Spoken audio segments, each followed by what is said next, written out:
स्वागत है एक बार फिर से प्रभु की हुजूरी में। हालेलुया। बैठ जाओ अपने शरीर में, आत्मा में आप मेरे साथ खड़े हैं।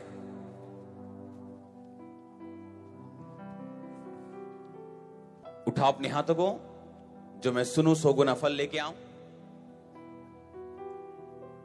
आज का वचन मेरे लिए हो, प्रभु यीशु मसीह के सामर्थ्य नाम में। कांग्रेचुलेशन चर्च, आज की टेस्टिमनीज के लिए, आज की ब्लेसिंग्स के लिए, प्रभु की हुजूरी के लिए। आप मेरी प्रार्थनाओं में हो रोज, और परमेश्वर आपको छोड़ेगा नहीं जब तक वो आपको जयवंत नहीं करेगा, आपको ब्लेस नहीं करेगा। आप मेरी प्रेयर्स में हो रोज, एवरी डे। मैं आपके लिए रोज बोता हूं और रोज प्रेयर करता हूं, और आप मेरे प्रेयर पॉइंट्स में, मेरी पर्सनल आप प्रेयर पॉइंट्स में हो। और आने वाले दिनों में आपको नजर आएगा कि कैसे परमेश्वर आपको छू रहा है और कैसे आपकी लाइफ में काम कर रहे हैं। हालेलुया। आप तैयार हो वर्ड्स के लिए? और आज सिंपल वचन नहीं, मैं आपके पास नहीं आने वाला हूं, आज मैं यहां रहने वाला हूं, क्योंकि आज आप कम से कम 50 बाइबल के वर्सेस खोलने वाले हैं। तो अपनी कॉपी, अपना पेन रेडी रखो, अपनी बाइबल खोल के रखो, क्योंकि अगर आज का वर्ड आपने फॉलो किया तो आप सेम वापस नहीं जा रहे हो। अगर आज आपने टेस्टिमनी सुनी होगी और पिछले कुछ हफ्तों से जो आप गवाहियां सुन रहे हो, अगर आपने सुनी होगी, तो आपने एक चीज को रियलाइज किया होगा कि 90% टेस्टिमनीज, 90% गवाहियां जो आप इस पे सुन रहे हो, एलईडी पे सुन रहे हो, जो वीडियो टेस्टिमनीज हैं, 90% टेस्टिमनीज में आप ये बात को शायद आपने नोट किया या नहीं किया, हमने किया कि उन्होंने कहा कि वचन सुनते, हमने वचनों को सुनना शुरू किया और परमेश्वर ने हमें हील किया। हम जब आए और हमने वचनों को सुनना शुरू किया और परमेश्वर ने हमें चंगा किया, और आज हम इसीलिए अपनी टेस्टिमनी के साथ। हालेलुया। और अगर आपने टेस्टिमनी सुनी होगी आज एलईडी पे, या जो भी आपने वीडियो टेस्टिमनी या दूसरी टेस्टिमनी सुनी, आपने एक वचन उसमें नोट किया होगा कि जैसे ही हम चर्च में आए, हमने वचनों को सुनना शुरू किया। क्योंकि जितनी गवाहियां आपने सुनी, वो एकदम से आके कोई लोग चंगे नहीं हुए, सभी उन्होंने कहा हम चर्च में आए लेकिन हमारी प्रॉब्लम वहीं की वहीं थी, लेकिन हमने वर्ड सुनने शुरू किए, और एक दिन आया जब परमेश्वर ने हमें छुआ और हमें आजाद किया। आप जानते हैं, लोग कंप्लेंट करते हैं कि हमारी चर्च में लोग आते हैं पर टिकते नहीं। टिकते इसलिए नहीं क्योंकि आप अपनी चर्च को हीलिंग के ऊपर और प्रोफेसी के ऊपर नहीं बना सकते। वो लोग अगर हीलिंग और प्रोफेसी के ऊपर आपकी चर्च है, तो वो हीलिंग आके लेंगे, प्रोफेसी लेंगे, और उसके बाद चले जाएंगे कहीं और। पर अगर आपकी चर्च में वचन की नॉलेज है, और आपकी चर्च को प्रैक्टिकल वचन की नॉलेज है, कि आपकी चर्च सिर्फ वचन ही नहीं सुन रही, वो हीलिंग्स भी देख रही है, आप वो प्रोफेटिक भी देख रही है, वो परमेश्वर के कामों को डेमोन्स्ट्रेट होता हुआ, मैनिफेस्ट होता हुआ देख रही है, तो वो चर्च हमेशा ज्यादा बढ़ती, ग्रो होती, और उसके लोग ज्यादा स्ट्रांग होते हैं दूसरे लोगों के मुकाबले। हालेलुया। आप तैयार हैं उन वचनों को सुनने के लिए? आप टेस्टिमनी ध्यान से सुनना कि हमने वचनों को सुनना शुरू किया, और 6 महीने बाद हमें पता चला, अच्छा आज व्हाइट कार्ड खुल गया है, हमने व्हाइट कार्ड से प्रेयर कराई और हम हील हो गए। क्यों? क्योंकि बेस बन चुका था उनका, वचन सुन सुन के बेस बन चुका है, एक विश्वास बन चुका है, और एक दृढ़ता बन चुकी है कि प्रभु यीशु मसीह तू चंगा कर ना कर, तू हमारा परमेश्वर है, हमने ग्रहण कर लिया तेरे को, सब कुछ बन चुका है। अब सिर्फ एक ले हैंड बाकी है, या डिक्लेरेशन बाकी है, या प्रेयर बाकी है, या रुमाल से हाथ रखना बाकी है। वो लास्ट पॉइंट है जो आप ले रहे हो अभी। आमीन। और कई ऐसे भी होते हैं जो पहले संडे हीलिंग लेके आपको नहीं मिलेंगे, संडे दूसरे संडे कहां है, क्योंकि हीलिंग हो गई, खत्म। और जब वचन आपकी लाइफ में घर करता है, तो वचन आपकी हीलिंग को सिर्फ बना के ही नहीं रखता, आपको भी उद्धार में बना के रखता है, आपकी हीलिंग को भी मेंटेन करता है, आपकी ब्लेसिंग को भी मेंटेन करता है। वचन की नॉलेज के बिना जो ब्लेसिंग आती है, उसके चले जाने का खतरा है वापिस, उस हीलिंग के, उस ब्लेसिंग के। क्यों? क्योंकि जिस चीज को आपने प्रेयर से और परमेश्वर से लिया, उसी चीज से आप उसे मेंटेन कर सकते हो। अगर पैसे से आप मर्सिडीज खरीद सकते हो तो उसी पैसे से ही आपको उसको मेंटेन करना पड़ेगा। हर महीने उसकी सर्विस करवानी पड़ेगी, हर 6 महीने उसका टायर बदलना पड़ेगा, उसको ड्राइवर का खर्चा देना पड़ेगा, तेल डलवाना पड़ेगा, उसकी सर्विस करनी पड़ेगी। उसी पैसे से वो सर्विस होगी जिस पैसे से वो खरीदी गई। अगर आपको पहले संडे हीलिंग मिल जाए, दूसरे संडे मिल जाए, तो उसके बाद आपको वर्ड चाहिए उस हीलिंग को मेंटेन करने के लिए। आमीन। क्या आप उस वर्ड को सुनने के लिए तैयार हैं? आपकी स्पिरिट्स ओपन हो जाए और हर अंधकार की शक्ति आपको छोड़ के जाती रहे और हर शैतान कर्स और श्रापित हो, हर सिचुएशन खत्म हो जाए जो वचन के खिलाफ खड़ी है। आमीन। अगर ऊंचा है तो ये ब्लेसिंग आपके हृदयों में है। हालेलुया।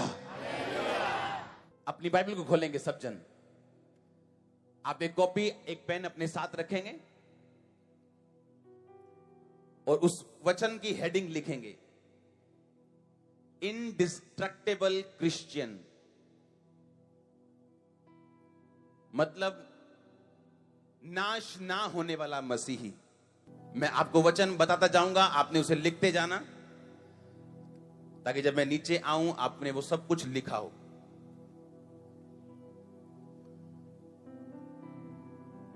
इनडिस्ट्रक्टेबल क्रिश्चियन यानी नाश ना होने वाला मसीही, उसकी हैबिट्स क्या होती हैं? याद रखो, आपकी कुछ आदतें होती हैं जो परमेश्वर चाहता है आपके अंदर हो, और कुछ ऐसी होती हैं जो परमेश्वर नहीं चाहता आपके अंदर हो। वो आदतें शैतान की ओर से नहीं होती, वो आदतें आपकी अपनी होती। बाइबल कहती यहूदा इस्करियोती के अंदर एक आदत थी चोरी करने की, और वो चोरी करता था। और एक दिन ऐसा आया कि बिना शैतान के वो चोरी करता था। शैतान उसके अंदर नहीं था, तभी भी वो चोरी करता था। बाइबल बताती शैतान तब उसके अंदर गया जब यीशु मसीह ने रोटी का टुकड़ा डुबो के उसे दिया। हाँ के ना? तो एक गंदी आदत ने उसके अंदर शैतान को एंटर करने की जगह दी। वो आदत थी यहूदा की चोरी करना। आमीन। आपके अंदर आज मैं आपको ऐसे पॉइंट्स दूंगा, अगर आपके अंदर वो नहीं है तो आप नाश होने वाले क्रिश्चियन नहीं होंगे, आप सफल क्रिश्चियन होंगे। और आमीन ऊंचा तो आशीष आज आपकी है। पहला पत्रस 1 उसकी 23 आयत। जो पहली क्वालिटी आपके अंदर होनी चाहिए, अगर आप नाश नहीं होना चाहते हो या गुमना नहीं चाहते हो या मसीह में आके गायब नहीं होना चाहते हो, जो पहली आदत आपके अंदर एक क्रिश्चियन व्यक्ति के अंदर होनी चाहिए, वो पहला पत्रस उसकी पहली पत्री उसकी 1 की 23 आयत को मैं पढ़ूंगा। उसमें लिखा, क्योंकि तुमने नाशवान नहीं अविनाशी बीज से परमेश्वर के जीवते और सदा ठहरने वाले वचन के द्वारा नया जन्म पाया है। पहला जो क्वालिटी आपके अंदर होनी चाहिए वो ये होनी चाहिए। इसमें लिखा, तुमने अब नाशवान नहीं परंतु अविनाशी बीज से। नाशवान बीज वो होता है जिसके द्वारा आप अपने माता के गर्भ में गए। आपके पिता का सीड, आपके पिता का स्पर्म जो आपकी माता के गर्भ में गया और आप जन्मे, वो नाशवान स्पर्म है, वो नाशवान बीज है। वो नाशवान बीज ऐसा है, आप जिएंगे और मरेंगे। पर बाइबल कहती अविनाशी बीज से तुम्हारा जन्म हुआ, सदा ठहरने वाले वचन के द्वारा तुमने नवा जन्म पाया है। जब आपका जन्म वचन के द्वारा होगा, आप अविनाशी होंगे, आप नाश नहीं होंगे और सदा ठहरे रहेंगे, क्योंकि बाइबल कहती है कि वचन सदा ठहरने वाला वचन है। ध्यान से सुनना, आपके बाप ने आपको पैदा किया, एक दिन आप मरेंगे, हाँ या ना? क्योंकि आप नाशवान बीज से पैदा हुए हो। पर बाइबल कहती है अगर तुम अविनाशी बीज से यानी सदा ठहरने वाले वचन के द्वारा पैदा हुए हो तो तुम नाश नहीं होंगे। ना तो इस पृथ्वी पर तुम नाश होंगे, ना तुम दुखों में जाओगे, ना झमेलों में पड़ोगे। नाश होने का मतलब होता है, एक बंदे का बिजनेस है, अच्छा चल रहा है, एक दिन कोई घटना हुई, दुर्घटना हुई, सब कुछ खत्म हो गया, उसके बाद बंदा मर गया, उसकी वाइफ मर गई, बच्चे मर गए, सब कुछ खत्म हो गया। एक एक्सीडेंट हुआ, पूरा परिवार खत्म हो गया। परमेश्वर कहता है ऐसा नाश तुम्हारी जिंदगी में कभी नहीं होगा, और धरती पर ही अकेला नाश नहीं, मैं तुम्हें आकाश पर भी, स्वर्ग पर भी नाश नहीं होने दूंगा। मैं तुम्हें यहां भी जीवन दूंगा और ऊपर भी जीवन दूंगा। परमेश्वर ने कहा अगर तुम्हारा जीवन, अगर तुम्हारा जन्म मेरे वचन के द्वारा हुआ है, तो अगर तुमने बपतिस्मा ले लिया है, तो अगर तुमने नया जन्म पा लिया है तो, अगर तुमने तौबा कर ली है, अगर तुमने यीशु मसीह को अपना जीवन दे के पापों से तौबा कर ली है, अगर परमेश्वर को अपनी लाइफ दे दी है, तो परमेश्वर ने कहा तुम अविनाशी बीज से पैदा हुए हो। आमीन। अपने पड़ोसी को बोलो नया जन्म ले। फिर से बोलो ऊंची आवाज में। पहला पॉइंट आपका यह होगा कि आपका नया जन्म होना जरूरी है। आपका पानी वाला बपतिस्मा जरूरी है। आपका राइट डॉक्ट्रिन लेना, परमेश्वर के वचन को सही रीति के साथ लेना, यह जरूरी है। आपका ध्यान अकेला हीलिंग्स और चमत्कारों के ऊपर नहीं, आपका ध्यान वचन के ऊपर भी होना चाहिए। वचन पे पहला स्थान देना चाहिए और दूसरा स्थान आपका हीलिंग और मिरेकल और सब चीजों की तरफ होना चाहिए, क्योंकि बाइबल कहती है उसके धर्म और राज्य की खोज करेगा तो सब वस्तुएं तुझे पीछे पड़ के मिलेंगी। आमीन। ऊंचा आशीष ऊंची। वचन पे ध्यान क्यों होना चाहिए? आपका जन्म वचन के द्वारा क्यों होना चाहिए? संडे में अपने घर में जाता हूं और रात के 10 बजे 11 बजे के करीब मैं टीवी लगाता हूं और टीवी पे मैं यूसुफ की पिक्चर देख रहा था, याकूब की पिक्चर देख रहा था। बाइबल एक बात बताती है कि जो याकूब था वो अपने सभी बेटों से ज्यादा यूसुफ से प्यार करता था। हाँ या ना? मैं आपको एक बात बताना चाहता हूं, स्पिरिचुअल लोग कभी भी पक्षपात करने वाले नहीं होते। ऐसा क्या कर दिया बाकी बच्चों ने जो याकूब बाकी बच्चों से कम प्यार करता था और यूसुफ से ज्यादा प्यार करता था? ऐसा क्या कर दिया यूसुफ ने या बाकियों ने? ऐसा क्या नहीं किया? वो पक्षपात नहीं था, वो एक रिजल्ट था। किस चीज का? मैं आपको बताता हूं। याकूब जो था वो भेड़ों को पालने वाला चरवाहा था। हाँ या ना? वो जब उन्हें मामा के घर में था, लाबान के घर में था, तो उसने भेड़ों को कैसे बढ़ाया जाता है, कैसे मेहनत की जाती है, उसको मालूम था। और एक दिन जब लाबान ने उसके साथ झगड़ा किया तो उसने लाबान से कहा, मैं जब अपने काम में था ना तो मैं सोया ना मैंने झपकी ली, मैं पाले में भी रहा हूं, मैं बारिश में भी रहा हूं, लेकिन तेरी भेड़ को मैंने मरने नहीं दिया। और जब जब तूने अपनी भेड़ों को मुझे दिया है, तेरी भेड़ें बड़ी हैं, कम नहीं हुई। याकूब एक बात जानता था कि भेड़ों को कैसे बढ़ाया जाता है और भेड़ों को बढ़ाने में मेहनत लगती है, भेड़ों को बढ़ाने में पसीना लगता है, रात को जागना पड़ता है, रात को ओस में जागना पड़ता है, बारिश में रहना पड़ता है, बुखार में रहना पड़ता है। उसको मालूम था भेड़ों को बढ़ाना आसान नहीं है। पॉसिबल है कि भेड़ें बढ़े, लेकिन आसान नहीं है। आपको पूरा तन मन धन उस पर लगाना पड़ता है। जो याकूब के 11 बच्चे 10 बच्चे थे वो भेड़ों को बढ़ाते नहीं थे जितना भेड़ों को यूसुफ बढ़ाता था। यूसुफ जब भी भेड़े लेके जाता था, अगर यूसुफ को 100 भेड़े मिली हैं, बाकी भाइयों को 100 मिली हैं, जब 6 महीने बाद वो वापस चरा के आते थे तो यूसुफ की भेड़े 125 होती थी और बाकियों की 105, किसी की 110 होती थी, किसी की 103 होती थी। और पिता उनसे पूछता था कि अगर यूसुफ की भेड़ें बढ़ सकती हैं ज्यादा, तुम्हारी क्यों नहीं बढ़ती? और उनके पास बहाने होते थे, नहीं बाहर तो ये है जी, बड़ी प्रॉब्लम आ रही है जी, बाहर तो ये मुश्किल है जी, आज मौसम खराब हो गया था जी। लेकिन कारण ये था कि वो सब निठल्ले थे, आलसी थे, मेहनती नहीं थे, उनका ध्यान पाप की तरफ था, उनका ध्यान अपने बाप की दी गई ड्यूटी की तरफ नहीं था। और बाइबल एक बात बताती है कि जब भी आपको धरती पे परमेश्वर का दास या आपके माता पिता कुछ भी असाइनमेंट या काम दें, वो असाइनमेंट आपकी असली जो आपकी प्लेस होती है, आपकी जगह होती है, आपकी डेस्टिनी होती है, आपकी मंजिल होती है, वहां तक आपको लेके जाती है। इसीलिए यूसुफ उन लोगों में से चुना गया जिसे परमेश्वर के दर्शन आए, जबकि चुना जाना सबसे बड़े ने था, पर वो चुना नहीं गया, यूसुफ चुना गया क्योंकि उसकी भेड़ें हमेशा ज्यादा बढ़ती थी। सक्सेसफुल लोग, स्पिरिचुअल लोग वही स्पिरिचुअल हैं असली के, जिनकी लाइफ में ग्रोथ है, जिनकी लाइफ में रिजल्ट है। वो चर्च में हो, अगर उनको एक काम दिया जाए, असाइनमेंट दिया जाए, अगर वो फेल हैं तो वो स्पिरिचुअल नहीं है। मैं आपको लिख के दे सकता हूं। स्पिरिचुअल लोग फ्रूटफुल लोग होंगे। आप उन्हें जहां भी भेजेंगे, जिस डिपार्टमेंट में जहां भी, वहां वो फल लेके आएंगे। अगर वो स्पिरिचुअल नहीं है, दिखते स्पिरिचुअल है पर है नहीं, वो कभी भी आपको फल नहीं देंगे, आपको टेंशन देंगे। इसीलिए बाइबल कहती याकूब जो था वो यूसुफ से ज्यादा प्यार करता था। कितने मेरी बात को समझ रहे हैं?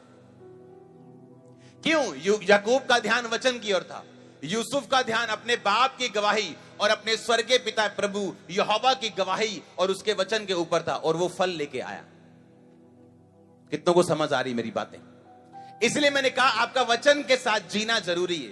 अविनाशी बीज जो नाश नहीं होता, सदा ठहरने वाला वचन जो कभी नाश नहीं होता, वो वैसा ही आपको बना देता है जैसा वो खुद है। आप अपने बाप से पैदा होते हो, आपका बाप मर जाता है, दादा मर जाता है, आप भी मर जाते हो, क्योंकि वो नाश होने वाले बीज से पैदा हुए हो।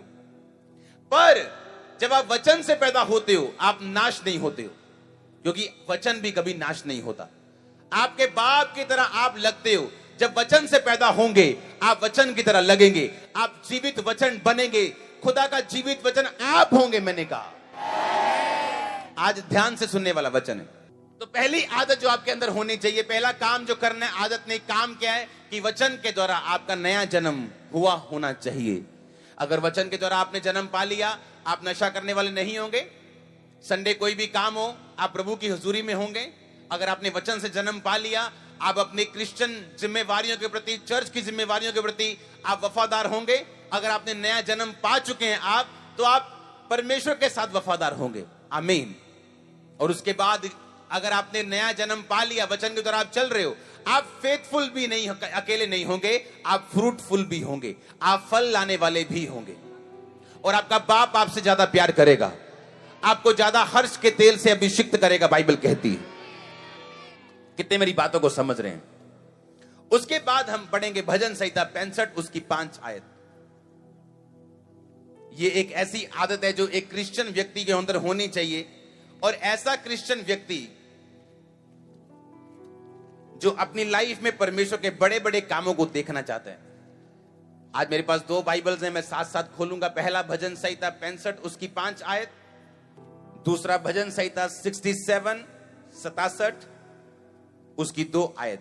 67 की 1 और 2 पढ़ूंगा मैं, 65 की 5 पढ़ूंगा। उसमें लिखा, हे हमारे उद्धारकर्ता परमेश्वर, हे पृथ्वी के सब दूर दूर देश के और दूर के समुद्र पर के रहने वाले के आधार, तू धर्म से किए हुए भयानक कामों के द्वारा हमें मुंह मांगा वर देगा। बहुत सारे क्रिश्चियन नाश हो जाते हैं, आपको दिखने में अच्छे लगते हैं पर वो अंदर से नाश हो जाते हैं। बहुत सारी सेवकाइयां जो सेवकाइयां कर रही हैं, अंदर से मरी हुई हैं। वो पास्टर्स भी जानते हैं मैं अंदर से मरा हुआ हूं, सिर्फ मैं खाना पूर्ति करने के लिए चर्च में आता हूं। क्यों? क्योंकि एक टाइम ऐसा था जब उन्हें मुंह मांगा वर चाहिए था और उन्हें मिला नहीं। आपकी लाइफ की सबसे बड़ी प्रेयर रिक्वेस्ट जिसपे आपकी जिंदगी टिकी हुई है, वो कोई भी हो सकती है। एक बीमार के लिए चंगाई हो सकती है, एक गरीब के लिए फाइनेंशियल ब्लेसिंग हो सकती है, एक अकेले व्यक्ति के लिए डाइवोर्स कैंसिल होना या शादी होना हो सकती, कुछ भी हो सकती। जब मुंह मांगा वर नहीं मिलता तो इंसान पीछे को जाता है परमेश्वर से, और उसे ये नहीं पता कि परमेश्वर से मुंह मांगा वर मुझे कैसे मिलेगा। अगर आप इनडिस्ट्रक्टेबल यानी अविनाशी क्रिश्चियन बनना चाहते हो, तो एक टाइम आपकी लाइफ में जरूरी है कि आपका मुंह मांगा वर परमेश्वर आपको जरूर दे, पर वो आसान नहीं, वो आसान नहीं। इसमें लिखा, तो धर्म से किए हुए भयानक कामों के द्वारा हमें मुंह मांगा वर देगा। बाइबल कहती जब आप भयानक काम करते हैं परमेश्वर के लिए, आपको मुंह मांगा वरदान देता है परमेश्वर। वो भयानक काम क्या है जो एक क्रिश्चियन व्यक्ति परमेश्वर के लिए कर सकते हैं? वो भयानक काम ये है कि आप रूहों को बचा सकते हो जहां विरोध होते हैं। जो लोग परमेश्वर के विरोधी, उन तक वचन पहुंचाना भयानक काम है। आमीन।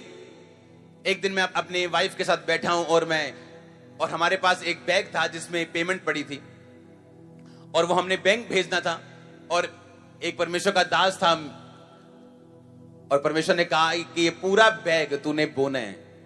और वो पूरा बैग मैंने पकड़ा और उसके पास भेज दिया। मैंने कहा, परमेश्वर ने मुझसे कहा कि जो कुछ मेरे पास है वो थोड़ी अमाउंट नहीं थी। और उस भयानक काम के बाद इस चर्च में ओवरफ्लो सेक्शंस शुरू हो गए थे। जो मेरा विजन था, जो मेरा दर्शन था कि मेरे अंदर वाला जो चर्च का हॉल है वो टाइम से पहले भरना चाहिए। आज अगर आप चर्च में बाहर घूमेंगे तो आज तक का सबसे बड़ा नॉर्मल संडे है। आज की बात कर रहा हूं, सबसे बड़ा संडे है आज तक की मिनिस्ट्री, आज तक की मिनिस्ट्री, हमारी मिनिस्ट्री का। परमेश्वर कहता मैं धर्म से किए हुए भयानक कामों के द्वारा तुझे मुंह मांगा वरदान दूंगा। आमीन। सेवा में जाना एक भयानक काम है, यानी परमेश्वर के लिए एक भयानक काम को करना। और परमेश्वर कहता है जब तू ऐसे काम करेगा मैं तुझे मुंह मांगा वरदान दूंगा। कितने मेरी बात को समझ रहे हैं? अपने पड़ोसी को बोलो भयानक काम कर। ऊंची आवाज में बोलो, को धर्म से किए हुए भयानक काम तुझे तेरा मुंह मांगा वरदान देंगे। फिर से बोलो, फिर से बोलो। आमीन। कितने समझ रहे हैं? परमेश्वर ने कहा गिदोन मैं तुझे तेरे द्वारा ये काम करूंगा, ये काम करूंगा, तेरे द्वारा बड़े लोगों को छुड़ाऊंगा। तो बाइबल कहती गिदोन एक दिन सुबह उठा और एक मूर्ति जो उसके पास लगी थी उस मूर्ति को तोड़ दिया उसने। और ये डेंजरस काम था, उस मूर्ति को तोड़ना डेंजरस था, क्योंकि सब लोग उसके पीछे पड़ गए। और उसके बाप ने कहा उसको बचाने के लिए कि अगर इस मूर्ति के परमेश्वर में ताकत है तो वो गिदोन से अपने आप बदला ले लेगी, तो तुम इसको छोड़ दो। एक भयानक काम किया गिदोन ने, और बाइबल कहती है उसके बाद उसे मुंह मांगा वरदान मिला और वो अपने दुश्मनों से छुटकारा ले पाया, उन पर जयवंत हो पाया और आजाद हो पाया। यह एक भयानक काम था कि अपनी लाइफ के ऊपर रिस्क लेना। जब मैं मिनिस्ट्री में आया तो मैं सक्सेसफुल बिजनेसमैन था, और जो शाम का टाइम बचता था अपने पैसों से और अपने गिफ्ट से मैं लोगों की सेवा करता था। लोग बढ़ते गए बढ़ते गए बढ़ते गए और मुझे सब कुछ छोड़ के परमेश्वर में आना पड़ा। मेरे घर वाले इस चीज के खिलाफ थे कि मैं सब कुछ ना छोड़ूं। इतना अच्छा जो बिजनेस प्रभु ने दिया उसको कर, और पैसे से तो प्रभु की सेवा कर ही रहे तो करता रहे, कोई प्रॉब्लम नहीं। पर ये मेरे लिए भयानक काम था कि सब कुछ छोड़ के और सेवकाई से बिना सपोर्ट के, आज तक सेवकाई मुझे तनख्वाह नहीं देती, मुझे सपोर्ट नहीं करती। परमेश्वर कहता जब तू भयानक काम मेरे लिए करेगा मैं तेरा मुंह मांगा वरदान तुझे दूंगा। और आप जानते हैं जब मुंह मांगे वरदान मिलते हैं आपको, आपकी लाइफ सदा के लिए सेटल होती है। मैं कह रहा हूं सदा के लिए आपकी लाइफ सेटल होती। वो एक ऐसी नींव की तरह होती है जिसपे जितना मर्जी लंबा और चौड़ा और बड़ा मकान आप बना सकते हैं। पर जब तक एक क्रिश्चियन व्यक्ति ने भयानक काम करने नहीं सीखे उसका मुंह मांगा वरदान उसे नहीं मिलता। जब आप भयानक काम करते हैं आपका मुंह मांगा वरदान परमेश्वर आपको देता है। हालेलुया। आप सेवा में आते हैं, आप ऐसा बीज बोते जो आपके लिए पहुंच से बाहर हो, आप ऐसा काम करते हो जो भयानक काम हो, आप ऐसी रूहों को बचाते हैं, कुछ ऐसा करते हैं जो भयानक हो परमेश्वर की दृष्टि में। किसी के लिए प्रेयर करना, हीलिंग की, यह भयानक काम है। जो शिकंजे से चल रहा हो 6 महीने से, प्रार्थना करके उसे हील करना, यह भयानक काम है। किया परमेश्वर के ही नाम से, किया उसी की ताकत से, पर उसका मुंह मांगा वरदान आपके परिवार में और आपकी लाइफ में परमेश्वर आपको देता है। उसने कहा जो मेरे पिता की सेवा, जो मेरी सेवा करेगा, यीशु मसीह ने कहा मेरा पिता उसका आदर करेगा। अगर तुम मेरी सेवा करेगा वो व्यर्थ नहीं जाएगी, अगर तुम मेहनत करेगा वो व्यर्थ नहीं जाएगी, अगर तुम मेरी सेवा करेगा मेरा पिता तेरा आदर करेगा। जोर से बोलो हालेलुया, जोर से जोर से जोर से हालेलुया। अपने पड़ोसी को बोलो भयानक काम कर और फ्रूटफुल बन, क्योंकि आत्मिक लोग फ्रूटफुल हैं, जो आत्मिक नहीं वो फलदार नहीं। आमीन। 67 भजन संहिता 2 को हम बाद में पढ़ेंगे साथ साथ, और उससे पहले अब मैं पढ़ूंगा उत्पत्ति की पुस्तक, उसकी 34 बाप उसकी 1 आयत को। अपने पड़ोसी को बोलो, बोलो पहला काम जो करेगा तू तो भयानक काम करेगा, बड़े काम करेगा, बिना डर के करेगा, तो सबको परमेश्वर के बारे में बताएगा, किसी काम में पीछे नहीं हटेगा, सब काम में परमेश्वर के तू आगे रहेगा, तो परमेश्वर तेरा मुंह मांगा वरदान तुझे देगा। आमीन। एक टाइम था जब चर्च को अकाउंटेंट्स की जरूरत थी, और हम अनाउंसमेंट करते थे कि अकाउंटेंट अगर चर्च में है तो हमसे मिले। और एक दिन हमें पता चलता है कि एक सीए, एक चार्टर्ड अकाउंटेंट चर्च में 7 साल से आ रहा है, लेकिन कभी आगे मदद के लिए नहीं आया। चर्च का तो काम हो गया, चर्च के पास तो आज सबसे बहुत बढ़िया टीम है और टीम बढ़ती जा रही। पिछले कुछ दिनों के अंदर अंदर 100 लोगों ने टीम में सेवा के लिए प्रवेश किया, और 100 लोग और कर रहे हैं। मतलब 2 महीने के अंदर 200 लोगों ने अपना जीवन मिनिस्ट्री में दिया, सिर्फ 1 महीने में। और इसका असर यह भी है कि जो फालतू के टेंशन वाले लोग थे वो खत्म हो रहे हैं, और जो फ्रूटफुल लोग हैं वो आ रहे हैं मिनिस्ट्री में। और ये कैसे पॉसिबल है कि आपकी लाइफ में आपको मुंह मांगा वरदान परमेश्वर दे, कि आपको मालूम है कि परमेश्वर को इस काम में मैं परमेश्वर की मदद कर सकता हूं, लेकिन पता नहीं किन पर्सनल कारणों से लोग आगे नहीं आते। चर्च में तो काम हो जाता है, प्रभु अपना काम करना जानते हैं, एक नहीं करेगा तो 10 उससे भी अच्छे करेंगे, लेकिन उन भयानक कामों के द्वारा ही आप अपने मुंह मांगे वरदान को पाते हैं। जब भी परमेश्वर को किसी भी काम की जरूरत हो और आप आगे आए तो ये आपका फायदा है, परमेश्वर का नहीं। अगर आज मैं सेवा कर रहा हूं तो आज मैं अपनी लाइफ में, अपनी पर्सनल लाइफ में सबसे हेल्दियर हूं आज की डेट में, जब से मैं मसीह में आया हूं। मैं सबसे ज्यादा ब्लेस हूं आज की डेट में, जब से मैं मसीह में आया हूं। बिना चर्च की सपोर्ट लिए, बिना चर्च से 1 रुपया लिए, बिना चर्च से ऑफरिंग लिए, पर्सनली मैं ब्लेस हूं। क्या ये आपको चमत्कार नहीं लगता क्या? तो सेवा मेरे लिए, मेरी ब्लेसिंग के लिए, मेरे बच्चों के लिए, मेरी वाइफ के लिए। और जब आप भयानक काम करते हैं परमेश्वर के लिए, तो परमेश्वर कहता है मैं मुंह मांगा वरदान तुझे दूंगा। तो आपने ये अपनी लाइफ में जरूर देखना है कि जब परमेश्वर को कहीं भी जरूरत पड़े, आपने हमेशा उसके लिए भयानक काम करने के लिए रेडी रहना, तैयार रहना। आमीन। ये आपकी जिम्मेवारी है। उत्पत्ति 34:1 में लिखा, एक दिन लिया की बेटी दीना जो याकूब से उत्पन्न हुई थी, उस देश की लड़कियों से भेंट करने के लिए निकली।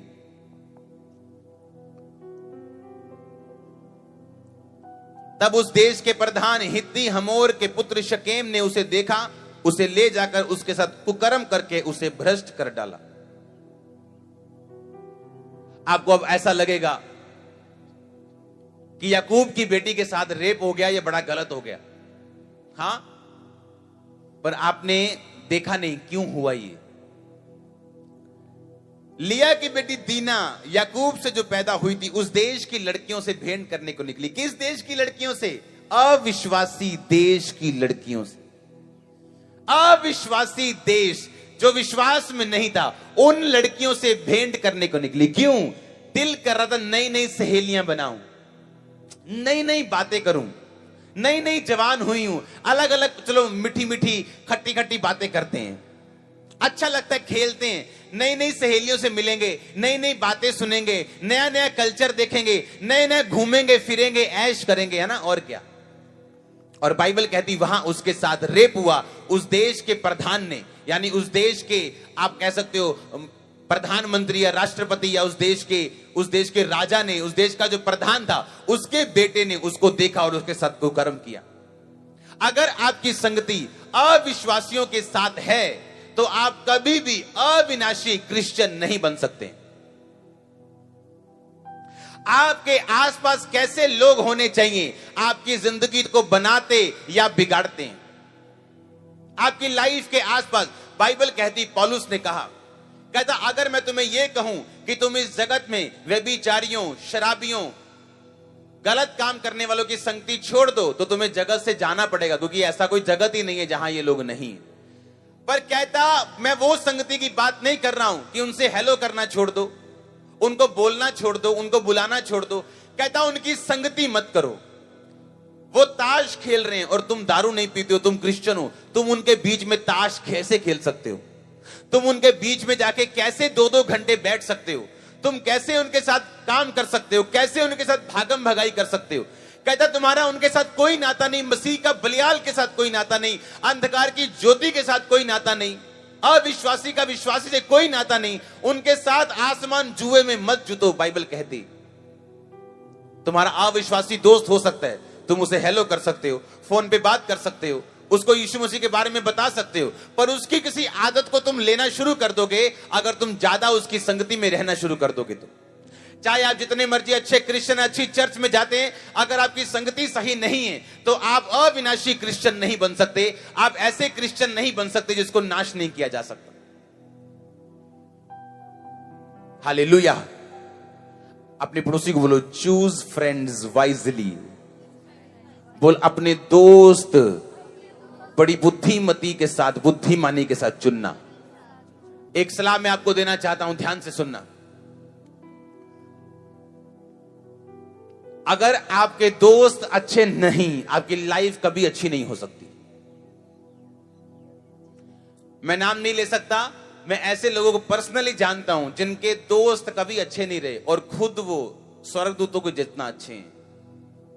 कहने का मतलब उनके जितना अच्छे तो नहीं हो सकते, कहने का मतलब काफी अच्छे हैं दुनिया के हिसाब से। कुछ कमियां हैं उनमें लेकिन अच्छे हैं। पर दोस्त कभी अच्छे नहीं चुने लाइफ में। जब भी चुना शराबी चुना, जब भी चुना फिर शराबी चुना, जब भी चुना खाने वाले चुने, सिर्फ जो खाते हैं। और जिंदगी कभी सेट नहीं। जब तक आपका आसपास सेट नहीं होता, आपकी लाइफ सेट नहीं होती। आपके दोस्त जो आपसे बात करते हैं वो कैसे होने चाहिए? यीशु मसीह ने कहा, पतरस, लोग मुझे क्रूस पे चढ़ा देंगे, लोग मुझे मारेंगे और मैं तीसरे दिन जी उठूंगा। पतरस साइड पे ले गया, परमेश्वर को बोलता है, ए प्रभु, तेरे साथ कभी ऐसा ना हो, आज के बाद कभी ऐसा मत बोलना। परमेश्वर ने कहा, शैतान मेरे सामने से दूर हो जा। पतरस ने कहा, क्या कहा? शैतान। क्योंकि पर शैतान जो है वो आपके क्लोज लोगों के माउथ को, उनके मुंह को इस्तेमाल करता है। एक ऐसा व्यक्ति जो सेवा में गिर चुका है, उससे फोन पे बात करके आप क्या लेंगे? वही गिरावट ले सकते जो उसने ली। एक ऐसा व्यक्ति जो खुद शराबी है, आप ज्यादा उसके साथ बैठ के क्या लेंगे? आप शराब पीने के फायदे ही उसके मुंह से सुनेंगे और कुछ नहीं। आपको लगता है एक शराबी है, उसके पास बैठो, 5 मिनट वचन दो, 10 मिनट वचन दो, प्रेयर करो, उसके बाद उठ जाओ। उसको परमेश्वर में आने का मौका दो। खुद अपने आप को मौका ना दो उस शराब में फंसने का। व्यभिचार की काउंसलिंग नहीं करनी। हाँ, गर्लफ्रेंड की काउंसलिंग करने नहीं बैठना। हाँ, मैं तुझे बताऊंगा, तू फलानी चर्च जाया कर। चलो कोई नहीं, रूह बच जूगी। एक बहुत रूह हैगियां बचान ली, बहुत बुजुर्ग बैठे हैं बचान ली, पर तू कदी उन्होंने नहीं बचाया। हाँ, जवान तेनू दिख दी है बचान ली। बाइबल में लिखा, व्यभिचार से भागो, भागो वहां से। तुम इतने मजबूत नहीं हो कि तुम वहां खड़े रहोगे और टिके रहोगे। भागो वहां से। अगर तुम्हें लगता है सामने व्यभिचार है, कोई पुट्ठी सीधी हरकत है, अपना मुंह दूसरी तरफ करो। अपने पड़ोसी को बोलो, अपने फ्रेंड्स ध्यान से चुन। क्योंकि दीना ने गलत दोस्त चुने और दुर्घटना उसकी लाइफ में हुई। हालेलुया। और बाइबल कहती है उसके बाद उसके भाई आए दीना के, उसके बाप ने बताया कि तेरी बहन के साथ देखो रेप हुआ, और फिर वो सभी गए और उनको मारा। उसको सारे सभी को मारा। फिर वो वहां से निकले, वहां से सबको भागना पड़ा। और कनानी और परिज्जियों के दिल में एक नफरत पैदा हो गई याकूब के घराने के लिए। एक गलत आदत ने पूरे परिवार को डिस्टर्ब कर दिया। आप इमेजिन करो, आज लोग 1200 का कमरा जब बदलते हैं, 1500 का, 3000 का कमरा जब अपने घर के किराए के कमरे से दूसरे किराए के कमरे में जाते हैं, कितना ट्रबल होता है उनको। अभी मीटर चेंज करना पड़ रहा है, अभी बेड बिस्तरे लेके जा रहे हैं, सभी वायरिंग दोबारा करनी पड़ रही है। देखो, एक छोटे से घर को बदलने में कितना ट्रबल होता है। सोचो पूरा देश लेके जाना, भेड़ों को, बकरियों को, टेंटों को, अपने नौकरों को, बच्चों को, सब चीजों को लेके जाना पड़ा दूसरे देश में, क्योंकि इस देश में उसकी लड़की से गलती हो गई, क्योंकि अविश्वासी लड़कियों के साथ दोस्ती कर ली उसने। हालेलुया। अविश्वासी लड़कियों के साथ बैठी, उनकी जैसी बातें अंदर गई तो खत्म हो गया काम। शैतान ने अटैक किया। अपनी लाइफ में मौका ही ना दो कि दुर्घटना आपके साथ हो। और यीशु मसीह के नाम में आपके बच्चों के साथ दुर्घटनाएं कभी ना हो, रेप्स कभी ना हो, अंधकार की शक्तियां कभी अटैक ना कर पे आपकी फैमिली के ऊपर।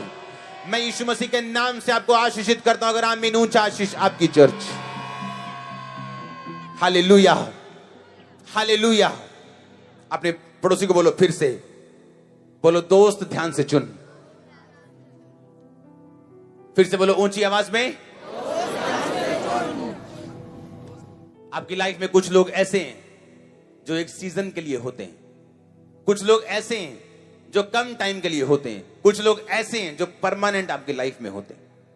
आपको चुनना है किन लोगों को आप आगे लेके जाना चाहते हो। बाइबल बताती है, जब आप पुस्तक पढ़ते हैं, लूका 15 पढ़ते हैं जब आप, तो उसमें लिखा, एक व्यक्ति जिसका बेटा, जिसके 2 बेटे थे। अपने पड़ोसी को बोलो, 2 बेटे, एक अच्छा, एक उड़ाऊ। लूका 15 उसके 11 में लिखा, किसी मनुष्य के 2 पुत्र थे। उनमें से छोटे ने पिता से कहा, हे पिता, संपत्ति में मेरा भाग मुझे दे दो और मैं चला जाऊं। और उसके पिता ने उसको संपत्ति दे दी। बहुत दिन ना बीते थे, छोटा बेटा सब कुछ इकट्ठा करके दूर देश को चला गया। यानी जो उसको गाय मिली, बकरियां मिली, जो उसको जमीन मिली, जो उसको सोना मिला, चांदी मिली, सब कुछ बेच के एक पैसा जेब में डाल के, एक सोना जेब में डाल के, अपनी करेंसी जेब में डाल के चला गया। और लिखा वहां कुकर्म में अपनी सारी संपत्ति उड़ा दी। जब वह सब कुछ खर्च कर चुका तो उस देश में बड़ा अकाल पड़ा और वो कंगाल हो गया। और इसलिए उस देश के निवासियों में से एक के यहां जा पड़ा और उसने उसे अपने खेतों में सूअर चराने के लिए भेजा। और वह चाहता था कि उन फलियों को खाए जिन्हें सूअर खाते थे, अपना पेट भरने के लिए, और कोई उसे कुछ नहीं देता था। जब वो अपने आपे में आया तब कहने लगा, मेरे पिता के कितने ही मजदूरों को भोजन से अधिक रोटी मिलती है और मैं यहां भूखा मर रहा हूं। मैं अब उठकर अपने पिता के पास जाऊंगा और उनसे कहूंगा, पिताजी, मैंने स्वर्ग के विरोध में और तेरी दृष्टि में पाप किया है और मैं इस योग्य नहीं रहा कि तेरा पुत्र कहलाऊं, और मुझे एक मजदूर के समान रख ले। तब उठकर मैं पिता के पास चला और अभी दूर ही था कि पिता ने उसे देखकर तरस खाया और दौड़कर उसे गले लगाया, चूमा। पुत्र ने उससे कहा, पिताजी, मैंने स्वर्ग के विरोध में तेरी दृष्टि में पाप किया और मैं इस योग्य नहीं रहा तेरा पुत्र कहलाऊं। परंतु पिता ने अपने दासों से कहा, झट से अच्छा वस्त्र निकाल कर पहनाओ, उसके हाथ में अंगूठी, पांव में जूतियां पहनाओ और पाला हुआ पशु लाकर मारो, हम खाएं और आनंद मनाएं, क्योंकि मेरा पुत्र मर गया था, जो फिर जी गया है, खो गया था, मिल गया है। वो आनंद करने लगे। उसका जेठा बेटा खेत में था। जब वो आया और उसने गाने बजाने, नाचने का शब्द सुना और अपने दास को बुलाकर पूछा, ये क्या हो रहा है? उसने कहा, तेरा भाई वापिस आ गया है, तेरे पिता ने पला हुआ पशु कटवाया है और उसे, क्योंकि उसे भला चंगा पाया है। ये सुनकर वो क्रोध से भर गया और भीतर जाना ना चाहा। तो उसके पिता को उसने कहा, उस बच्चे ने, बड़े बेटे ने, देख मैं इतने वर्ष से तेरी सेवा कर रहा हूं और कभी भी तेरी आज्ञा नहीं टाली, तो भी तूने एक भी बकरी का बच्चा मुझे ना दिया कि मैं अपने मित्रों के साथ आनंद करूं। परंतु जब तेरा ये पुत्र, जिसने तेरी संपत्ति वेश्याओं में उड़ा दी, आया है तो तूने पशु कटवाया। उस पिता ने कहा, पुत्र, तू सदा सर्वदा मेरे साथ है और जो कुछ मेरा है वो तेरा है, परंतु अब आनंद करना और मगन होना, क्योंकि तेरा भाई मर गया था, फिर जी गया है, खो गया था, अब मिल गया है। सुनो ध्यान से। हमने सबने सुना होगा कि उड़ाऊ पुत्र को उसके बाप ने वापिस लिया, पर आपने एक बात कभी ध्यान से नहीं देखी, उस बाप ने दोबारा उस उड़ाऊ पुत्र को कभी भी अलमारी तक जाने नहीं दिया। उसने कहा, तू यहीं रह, और लिखा अपने नौकर को बोला कि तू जा और अलमारी से अच्छा वस्त्र निकाल के ला, अंगूठी लेके आ और जूती लेके आ, पर तू उस अलमारी में अब जाने के योग्य नहीं है, तू उन जूतियों को खुद निकालने के योग्य नहीं है। मैं तुझे रख तो लूंगा पर तू मेरी प्रॉपर्टी का वारिस नहीं। इसलिए उसने बड़े बेटे से कहा, जो कुछ अब मेरा है वो सब कुछ तेरा है, क्योंकि तू मेरे साथ रहा। तेरा भाई इतना ही खुश, तू खुश रह बस, और मैं भी खुश हूं कि वो मर गया था, अब जी गया है। हाँ, वो खो गया था, अब मिल गया है। अब तेरा भाई तेरी प्रॉपर्टी के साथ तेरा वारिस तो नहीं है। अब तेरा भाई डायरेक्ट अलमारी तक जाके कपड़े तो नहीं चुन सकता, पर अब तेरे भाई को यह मौका मिला है कि ये फिर से एक नौकरों की तरह जिएगा, अपनी प्रॉपर्टी को खुद अर्न करेगा, खुद कमाएगा और खुद खड़ा होगा, पर मेरी और तेरी प्रॉपर्टी में इसका कोई भी हिस्सा नहीं होगा। जो लोग आपको लाइफ में एक बार धोखा दें, दोबारा उनको सेम पोजीशन कभी मत देना, नेवर। ये बिब्लिकल नहीं है, नेवर। उनको अर्न करने देना, उनको कमाने देना। अब अपनी पोजीशन जो उन्होंने छोड़ी, कितने मेरी बात को समझ रहे हैं? आप माफ कर सकते हो, पर माफ करने का मतलब यह नहीं कि आप भूल गए हो, आपने मेमोरी को खत्म कर दिया। माफ करने का मतलब आपने माफ कर दिया और फिर से प्लेटफॉर्म दिया, एक जगह फिर से दी कि तू फिर से अब मेहनत करेगा और अपनी पोजीशन वापस अपनी मेहनत से लेगा। उसी पोजीशन को दोबारा देना उस व्यक्ति की लाइफ में यह नॉन बिब्लिकल है, बाइबल कहती है। इसलिए मैंने कहा आप अपने फ्रेंड्स वाइजली चुनेंगे, अपने लोग वाइजली चुनेंगे। एक बार धोखा खाना ये आपकी इंसानियत है, दूसरी बार धोखा खाना ये आपकी मूर्खता है। क्या कहा मैंने? क्या कहा मैंने? एक बार धोखा खाना आपकी क्या है?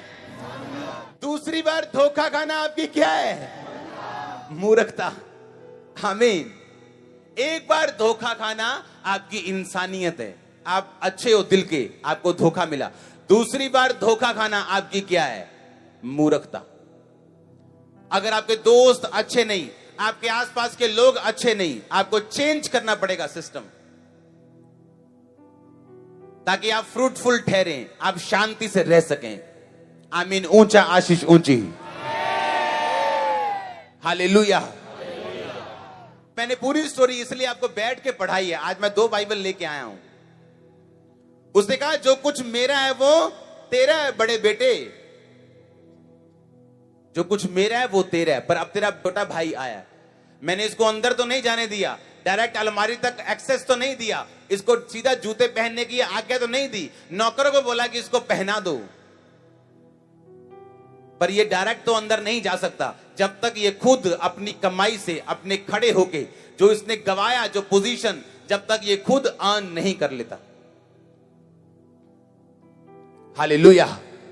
कितने इस बात को समझ रहे हैं? अपने पड़ोसी को बोलो फिर से, अन्य जातियों से दोस्ती मत कर और गलत लोगों से दोस्ती मत कर और धोखा देने वालों से दोस्ती मत कर। ऊंची आवाज से बोलो आमीन। आपका आमीन ऊंचा, आपकी आशीष ऊंची चर्च। आप तैयार हैं इन आदतों को अपनाने के लिए? तैयार है कि नहीं? इन आदतों को अपनाने के लिए तैयार है कि नहीं? आपको आपके अंदर कुछ जा रहा है आज के नहीं? हाँ, आपको समझ आ रही है कि नहीं? लाइफ जीनी कैसे आपको समझ आ रही है कि नहीं? करना क्या आपको समझ आ रही है कि नहीं? आमीन। इसलिए बाइबल कहती है याकूब जो था वो यूसुफ से ज्यादा प्यार करता। क्यों? आप उससे करोगे ज्यादा प्यार जो आपको फल देगा।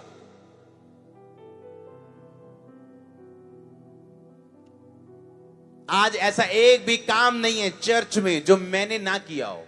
जब लोग पोस्टर लगाने जाते थे, मैं उनको बोलता हूं कि बताओ कौन सी गली किसी गांव की, बताओ मुझे ना मालूम हो, क्योंकि मैंने खुद पोस्टर्स लगाए, खुद पंफलेट्स बांटे, घर घर जाके लोगों को बताया। तो मैं आज गाइड कर सकता हूं इनको पोस्टर्स पंफलेट के लिए। हाँ, कितने मेरी बात को समझ रहे हैं? आज साउंड के लिए खुदा की जोर से तारीफ कर दो। आमीन। आपको उस याकूब को मालूम था कि वो क्यों नाराज है अपने 11, 12, 10 बच्चों से, और उनको लगता था कि बाप को क्या पता, बाप तो अंदर बैठा है, उसको क्या मालूम कि भेड़े 100 की 110 करेंगे या 115 देंगे, 5 खा जाएंगे, 5 की ऐश करेंगे, दारू पिएंगे, उसको क्या पता लगना है। पर उसको मालूम था कि मैं भी चरवाहा रहा हूं, मुझे मालूम है बेटा कहां गड़बड़ है। और वो फालतू में यूसुफ से प्यार नहीं करता था, उसे मालूम था कि यूसुफ एक प्रॉस्परस बच्चा है और जिस काम में ये हाथ लगाएगा वो काम फलवंत होगा। इसलिए हर जगह 10-10 यूसुफ नहीं होते, एक ही यूसुफ होता है, एक ही बिन्यामीन होता है, और कोई बाकी रुबेन होता है और कोई दूसरे होते हैं। क्योंकि अगर आप स्पिरिचुअल हो, अगर आपने सच्ची नया जन्म पा लिया और वर्ड की नॉलेज आप में है, तो आप फलदार होंगे, आपको जहां भी भेजा जाएगा। तो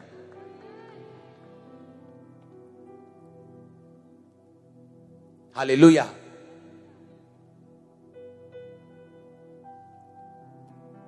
दूसरा कुरिन्थिया 12 उसकी 9 आयत को हम पढ़ेंगे। आप एक अविनाशी क्रिश्चियन बनना चाहते हो? मुझे सुना नहीं?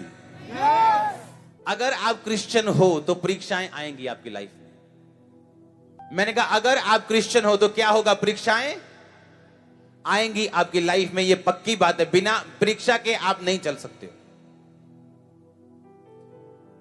9 आयत में लिखा, 12 की 9 में, पर उसने मुझसे कहा मेरा अनुग्रह तेरे लिए बहुत है, क्योंकि मेरी सामर्थ निर्बलता में सिद्ध होती है। इसलिए मैं बड़े आनंद से अपनी निर्बलताओं पर घमंड करूंगा कि मसीह की सामर्थ मुझ पर छाया करती रहे। सब बोलो आमीन। पहला पत्रस 4 उसकी 1 आयत।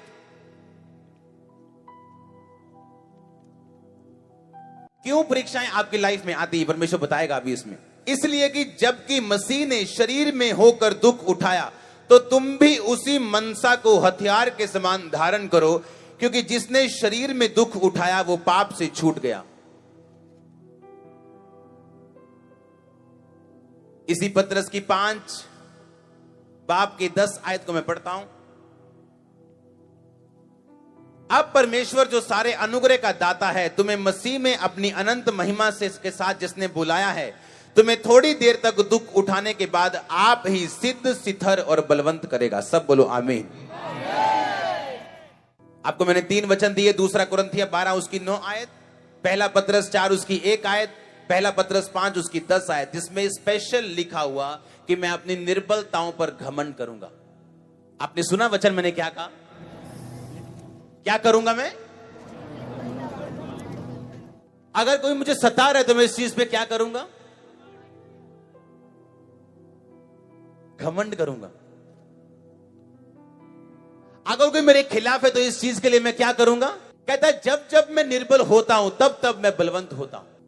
एक अविनाशी क्रिश्चियन जब तक निर्बलता को सहन नहीं करता वो कभी भी सामर्थ्य नहीं पाता। कहता है जब जब मैं निर्बल होता हूं तब तब मैं बलवंत होता हूं। आप अविनाशी क्रिश्चियन होना चाहते हैं, अविनाशी पास्टर बनना चाहते हैं, तो कहता अपनी निर्बलताओं पर क्या करना? घमंड करना। आज मैं अपनी बाइबल रीडिंग की वजह से यहां नहीं खड़ा हूं। आज मैं इसलिए खड़ा हूं क्योंकि 2004, 5, 6, 7, 8, 9, 10 मैं अपनी बीमारियों की वजह से दुखी रहा हूं, और ये मेरे घमंड का आज कारण है। वो मसा जो तब उसकी नींव डल गई थी अंदर, उसकी वजह से मैं आज यहां खड़ा हूं।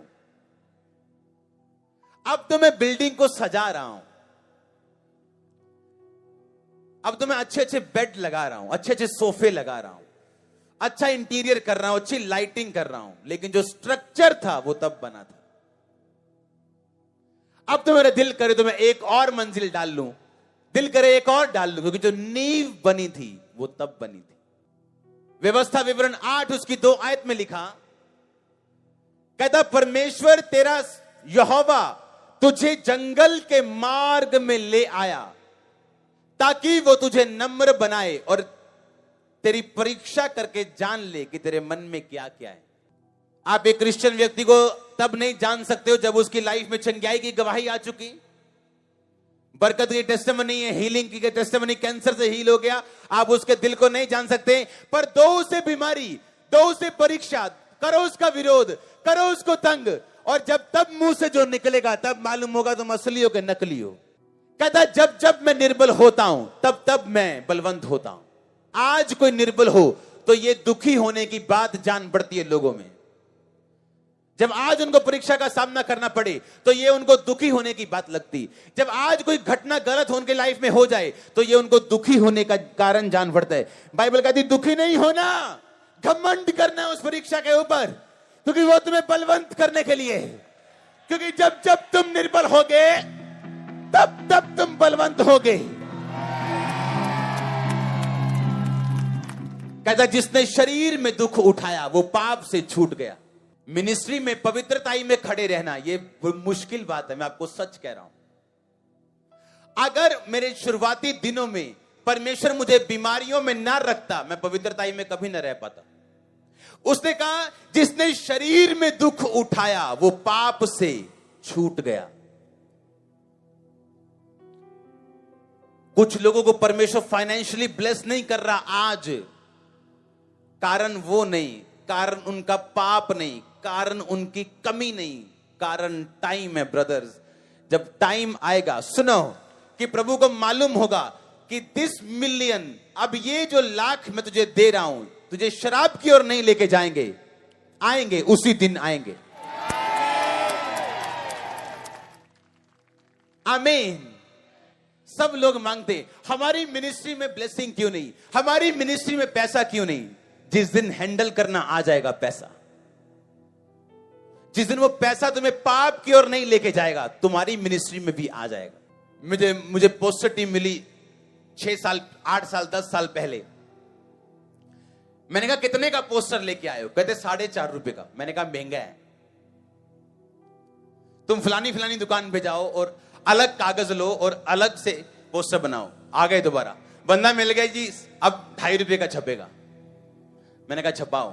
महीने बाद मैंने कहा कितने का है? 2.5 का। मैंने कहा महंगा है, अब तुम फलानी प्रिंटिंग प्रेस में जाओ, अपना कागज खरीदो, अपनी छपाई कराओ, बीच में कोई बिचौलिया नहीं रखना। वापिस आए, कितने का आ गया? 1.5 का। अब छापो। सुनो, फिर बुलाया, कितने का है? 1.5 का। महंगा है। अब दिल्ली से कागज लेके आओ, छपाओ, कितने का हो गया? 1.25 का। 2 महीने बाद, महंगा है।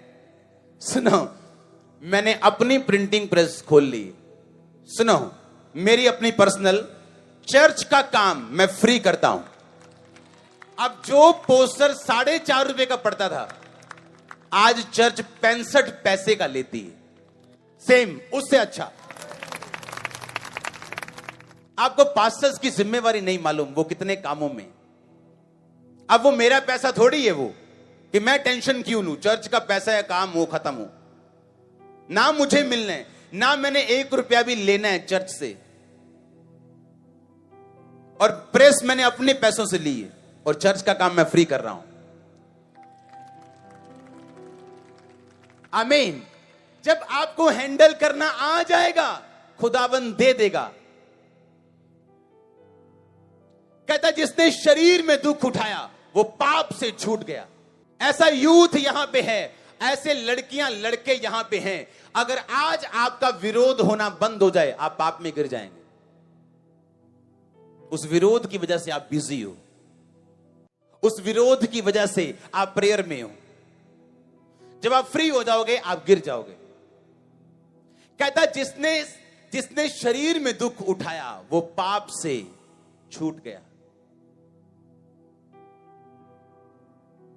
जिसने शरीर में दुख उठाया मसीह की वजह से, वो पाप से छूट गया, वो बलवंत हुआ। दोबारा पढ़ेंगे फिर से।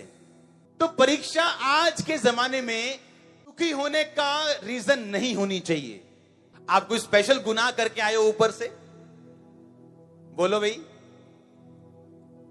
कत्ल करके आए हो किसी स्वर्गदूत का, तो खुदावंद क्यों नहीं आपको दे सकता? पर टाइम से पहले मिलना आपके नाश होने का कारण बन सकता है। परमेश्वर आपको नाश होना नहीं देखना चाहता। 2 कुरिन्थिया 12 उसकी 9 आयत, 1 पत्रस 4 उसकी 1 आयत, 1 पत्रस 5 उसकी 10 आयत। 12 की 9 को मैं पढ़ता हूं। उसने मुझसे कहा, मेरा अनुग्रह तेरे लिए काफी है, क्योंकि मेरी सामर्थ्य निर्बलता में सिद्ध होती। इसका मतलब जब मैं निर्बल होता हूं, तब मैं बलवंत होता हूं। कहता मैं अपनी निर्बलताओं के ऊपर घमंड करूंगा ताकि मसीह की सामर्थ्य मुझ पर छाया करे। ऊंची आवाज से बोलो आमीन। अपने पड़ोसी को बोलो, अपनी निर्बलताओं के ऊपर, अपनी परीक्षाओं के ऊपर घमंड करना सीख। फिर से बोलो अपने पड़ोसी को, आमीन। बोलो जब तू निर्बल होगा, तब तू बलवंत होगा।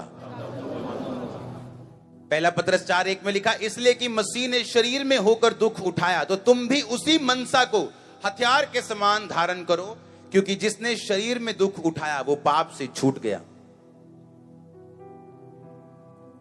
1 पत्रस 5 उसकी 10 आयत, अब परमेश्वर जो सारे अनुग्रह का दाता है, तुम्हें मसीह में अपनी अनंत महिमा से जिसने बुलाया है, तुम्हें थोड़ी देर तक दुख उठाने के बाद सिद्ध, स्थिर और बलवंत करेगा। सब कलीसिया बोले आमीन।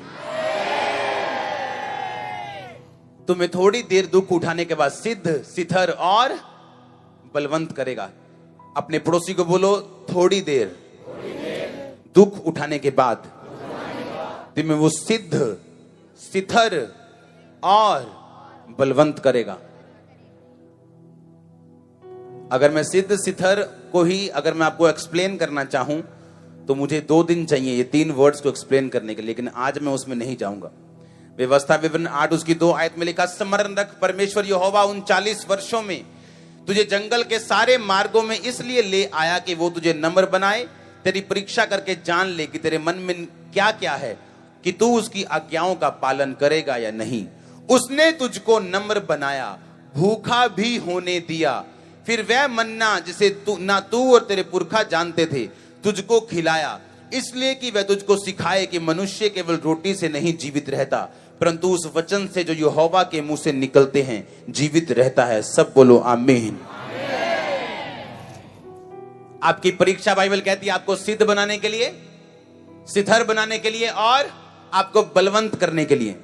पौलुस कहता अगर मैं परीक्षा में हूं तो मैं अपनी परीक्षाओं के ऊपर, निर्बलताओं के ऊपर मैं घमंड करूंगा, क्योंकि जो परमेश्वर की सामर्थ है वो सिद्ध होती है, पूरी तरह से काम करती है। अपना आप जलवा दिखाती, जिसे हिंदी में बोल सकते हैं कि अपना जलवा दिखाती है वो, जब तुम निर्बलताइयों में से होकर गुजरते हो, जब तुम परीक्षाओं में से होकर गुजरते हो। वो सब चीजें अपनी लाइफ, तुम्हारी लाइफ में जो परमेश्वर की ओर से हैं, जो सामर्थ, जो ताकत, जो परमेश्वर का अनुग्रह लिखा, वो अपना जलवा दिखाता है तुमको जब तुम अलग अलग तरह की परीक्षाओं में से होकर निकलते हो।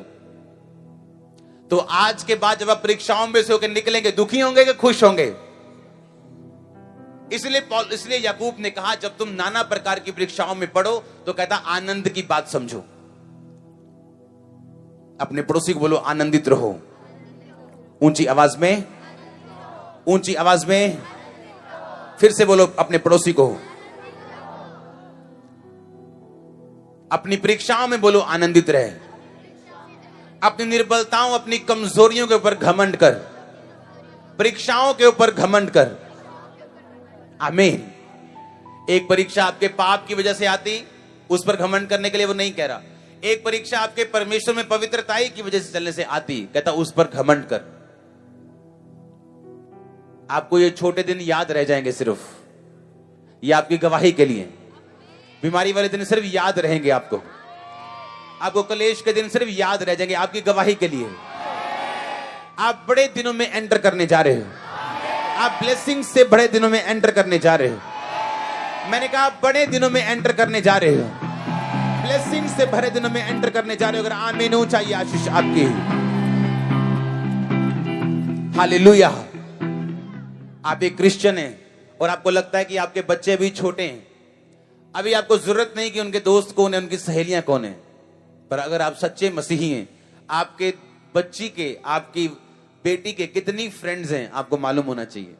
उनके परिवार कैसे हैं आपको मालूम होना चाहिए।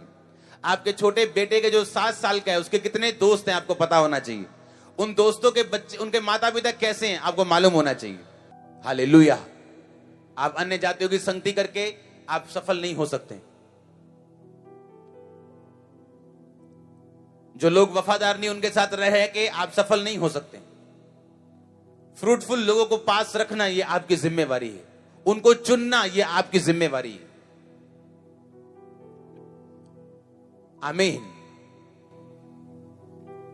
जब याकूब ने अपना अंग रखा दिया था, 7 रंगी अंग रखा जब यूसुफ को दिया, तो बाकी बच्चे पता क्या बोलते थे कि इसमें खुदा का प्यार नहीं है, हमारे बाप में खुदा का प्यार नहीं है। ये पक्षपात करते हैं।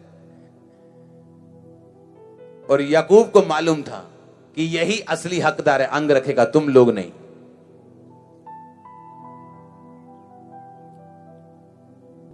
हालेलुया।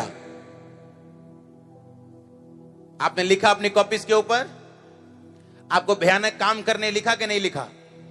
बैड हैबिट्स अंदर नहीं रखनी जिस तरह यहूदा के अंदर थी, क्योंकि वो बैड हैबिट्स की वजह से शैतान ने एंटर किया और सब कुछ खत्म हो गया। हाँ या ना? कितने मेरी बात को समझ रहे हैं? जब परमेश्वर आपको एक स्थान देता है, एक चर्च देता है, आप जानते बाइबल क्या कहती? मैं आपको फिर से पढ़ाता हूं। आज अपनी बाइबल को, अपने पेन को खोल के ही रखना बस। हम पढ़ेंगे फिर से, व्यवस्था विवरण फिर से पढ़ेंगे दोबारा, पर अब उसकी 12 को पढ़ेंगे, 12 बाब को, 5 और 6 आयत।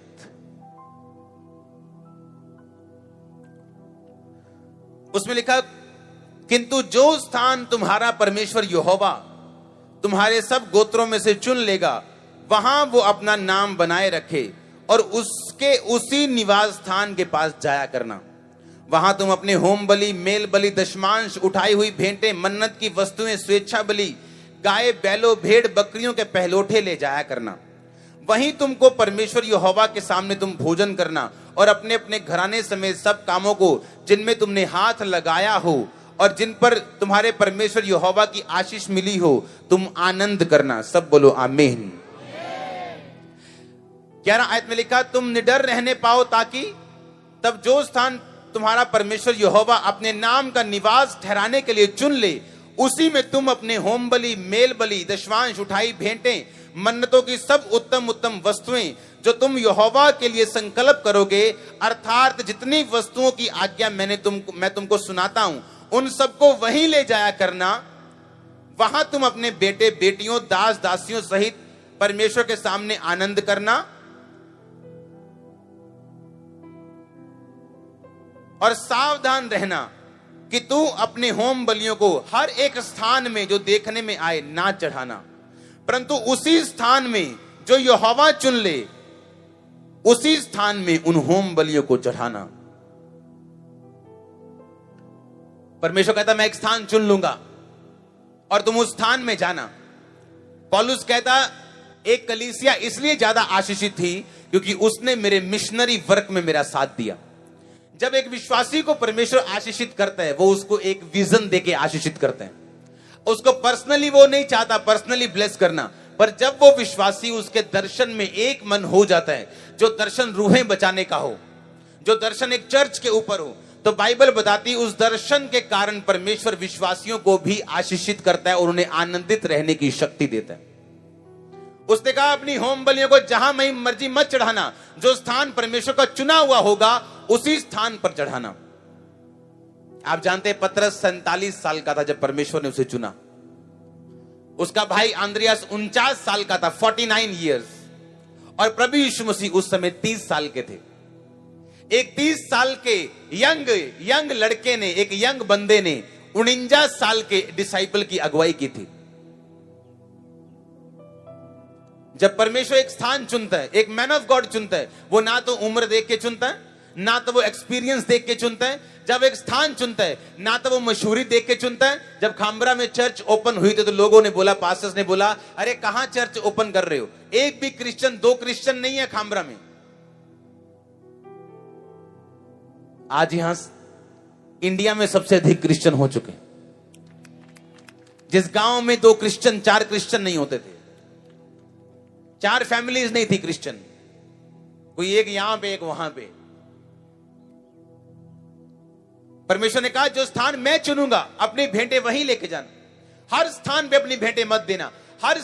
और परमेश्वर जो मैन ऑफ गॉड तुम्हें दिया, उसकी उम्र मत देखना।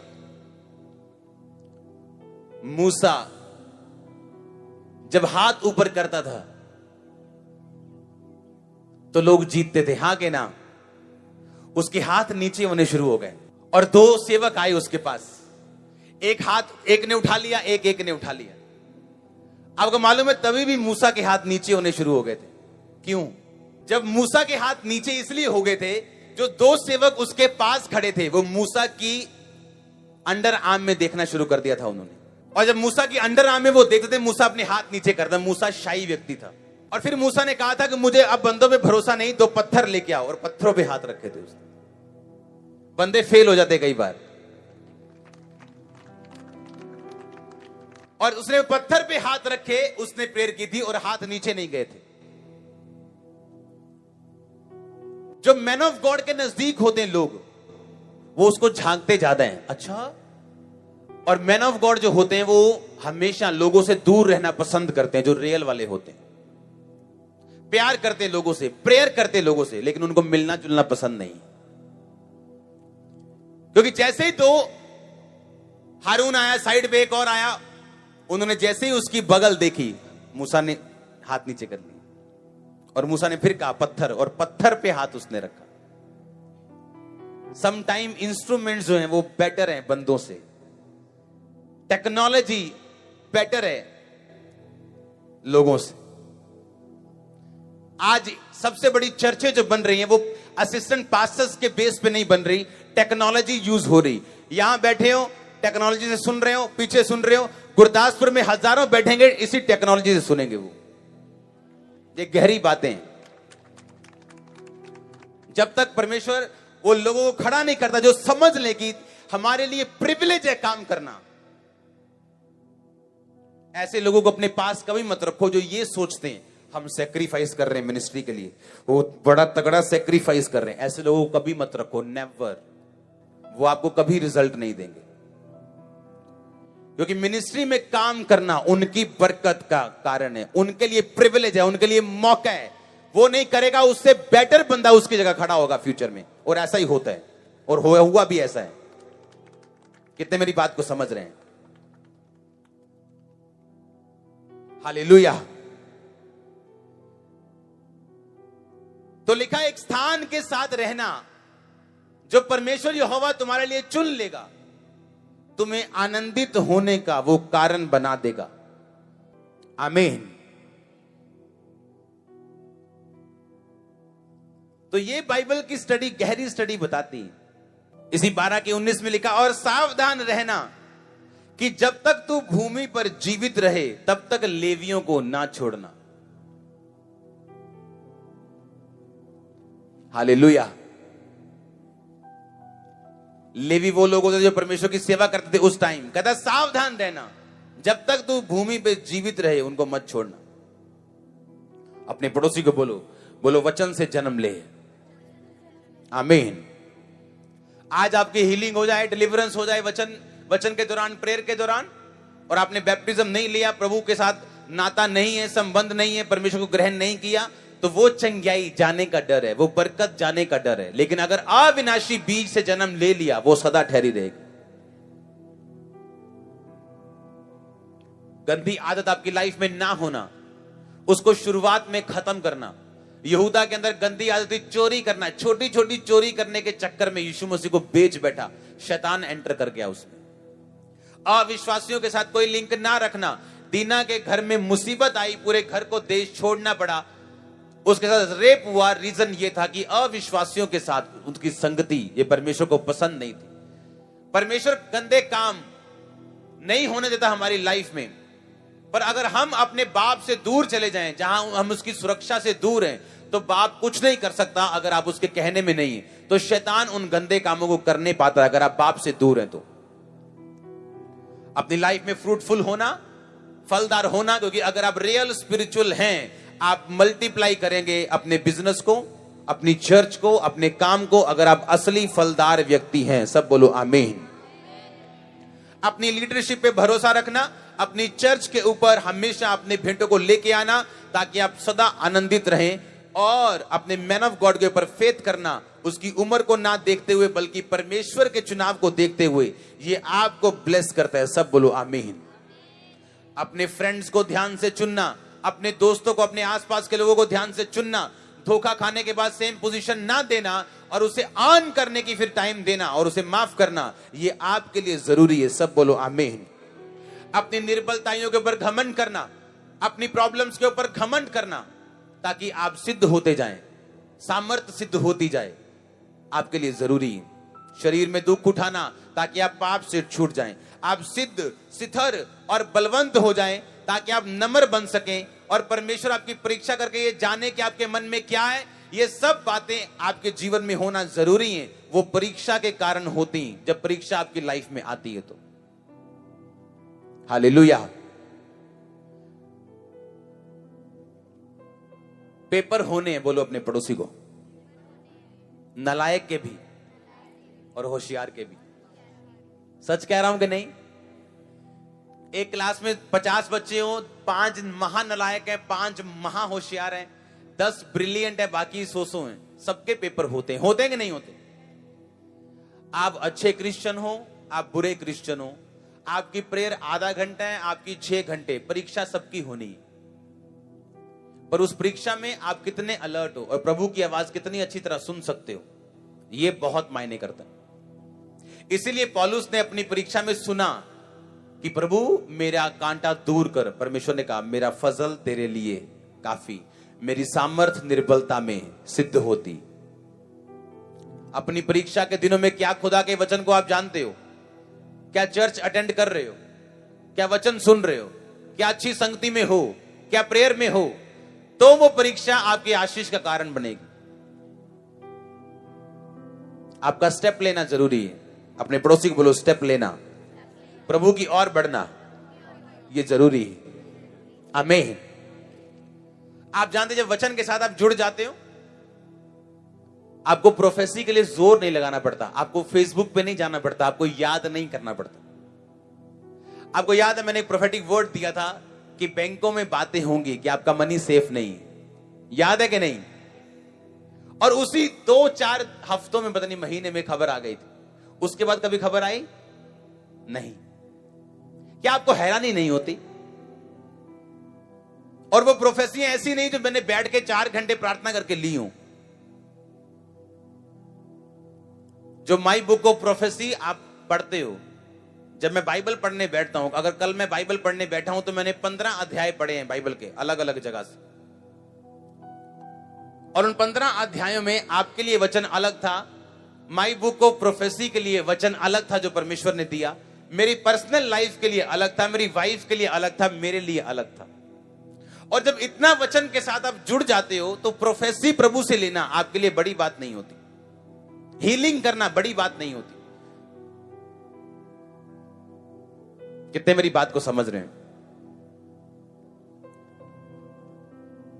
और जब आज मैं बाइबल पढ़ता हूं तो मुझे 10 चीजें अपने पास रखनी पड़ती, 3 तरह की कॉपीज, 2 तरह के मोबाइल साथ रखने पड़ते हैं, क्योंकि इतनी जल्दी वो भेद निकलते हैं और आते हैं, वो मेरे पेपर्स भर जाते हैं और ऐसे लगता है होली स्पिरिट मेरे पास बैठा कान में बोल रहा है कि लिखता जा बस, और मैं बताता जाऊंगा तेरे को। हालेलुया। ये जो बातें आप सुन रहे हो ये गूगल से ली गई बातें नहीं, ये प्रभु ने बताई बातें जो आप सुन रहे हो। आमीन। आपकी निर्बलताओं पर आप घमंड करेंगे, आज से घमंड करेंगे अगर आप एक गरीब घर में पैदा हुए हो, क्योंकि आपको अब मालूम होगा क्यों यीशु मसीह ने चुना आपको। आप घमंड करोगे आप बीमारी में परमेश्वर के पास आए हो। आमीन। परमेश्वर के वचनों को सुनने के लिए हमारे चैनल को सब्सक्राइब कीजिए और हमारी लेटेस्ट वीडियो सबसे पहले देखने के लिए बेल आइकन को प्रेस कीजिए।